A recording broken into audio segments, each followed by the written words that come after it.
Shallows. Of course, we're talking about the new Blake Lively shark movie. This one is directed by Collet-Serra, who directed a bunch of Liam Neeson actioners. Now, the story here basically focuses on Blake Lively's character. She's a woman who is basically going to this very out-of-the-way beach to kind of honour her mother, who has recently passed away, who used to go to the same beach when she was young. And she's meant to be going with someone else, but they pull out. That's why she's there on her own.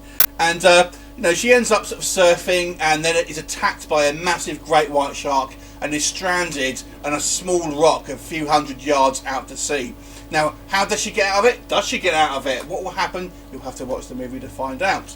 But let's talk about The Shallows. Now, obviously, this movie, as it is really more or less a one-person show, would live or die with Blake Lively's performance. And she doesn't have the best reputation as an actress, I have to say. But to me, I thought she did a perfectly serviceable job here for the character that she's portraying. I thought she was absolutely fine. It's not Oscar-worthy or anything like that, but it's perfectly fine. She does a good job here of a believable kind of character.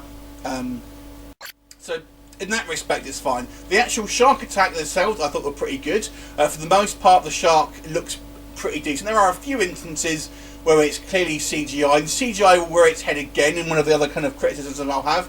But for the most part, the shark, I feel, looks pretty good. When we do see it attack, I would say 9 times out of 10 when we see it, the shark looks pretty good.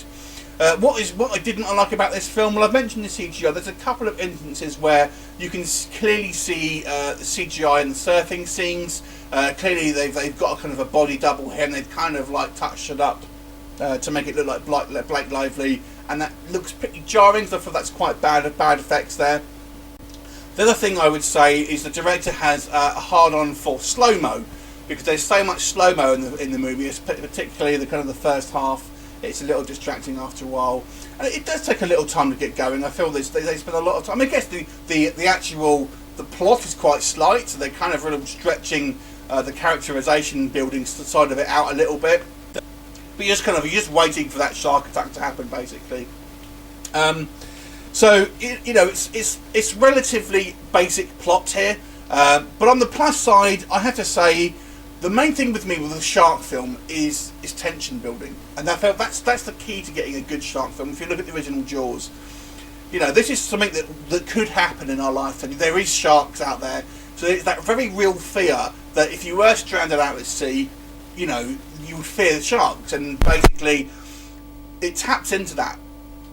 Because with a shark, obviously, you can't see what's happening. It could be anywhere, and it's an unstoppable force. And I feel with a successful shark film, it's not about gore. It's about that tension building, that kind of thing. And this film, I feel, delivers on that. When we do see the shark, I have to say, I quite liked it. I thought the shark looked pretty menacing. There are a couple of instances, like I say, where it looked a little bit obvious with the CGI, but for the most part, it was quite good. They do choose to cut away a few times, rather than having a particularly gory film. So if you're wanting lots of gore in regards to shark attacks, you're not going to see it with this film, obviously. So you may or may not like that side of things. It would have been nice to have seen at least one gore shot, I feel. For the most part, I would say it's relatively subdued on that front, obviously, to try and, I guess, to keep the rating down. But, I felt it would have been, you can get away with someone disappearing in the water maybe once, but for me, I would have liked to have seen at least one kind of very kind of graphic scene, to be honest with you. I thought that would have helped a little bit. There's a fantastic joke involving Steven Seagal. Brilliant. And there's an actual character of a seagull who actually gets the second amount of screen time compared to Blake Lively. Very reminds me of Wilson from Castaway. There's a few minor niggles here and there with this film, but I have to say this is definitely an entertaining film. Very, very light on plot, admittedly. So there's not the kind of the